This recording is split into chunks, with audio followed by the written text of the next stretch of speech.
अगर आप भी यूपीआई यूज करते हो तो ये 5 गलती कभी मत करना, वरना आपको भी नोटिस आ सकता है इनकम टैक्स डिपार्टमेंट से या फिर जीएसटी डिपार्टमेंट से। पहली बड़ी गलती होती है कि आपको अपने कस्टमर का पेमेंट है पर्सनल अकाउंट में रिसीव नहीं करना है। उसके लिए आपको अलग से करंट अकाउंट ओपन करना है, उसमें ही सारे कस्टमर के पेमेंट रिसीव करना है।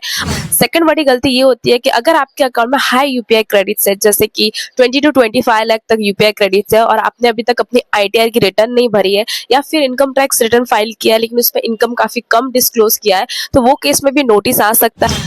थर्ड बड़ी गलती ये होती है कि अगर आपकी कोई साइड इनकम भी है जो आप यूपीआई से रिसीव करते हो, तो वो केस में इसको प्रॉपर्ली आईटीआर में डिस्क्लोज करना है, वरना नोटिस आने पर इसको अनडिस्क्लोज इनकम माना जाएगा। फोर्थ बड़ी गलती ये होती है कि अगर आपकी यूपीआई की जो पेमेंट रिसीव हुई है वो स्पेसिफाइड जो जीएसटी की रजिस्ट्रेशन लिमिट है वो क्रॉस कर दिया है, जैसे कि 20 lakh in case of service और 40 lakh in case of goods other than specified category state, तो वो केस में आपके लिए जीएसटी का रजिस्ट्रेशन लेना मैंडेटरी है। अगर नहीं लिया तो आपको भी नोटिस आएगा।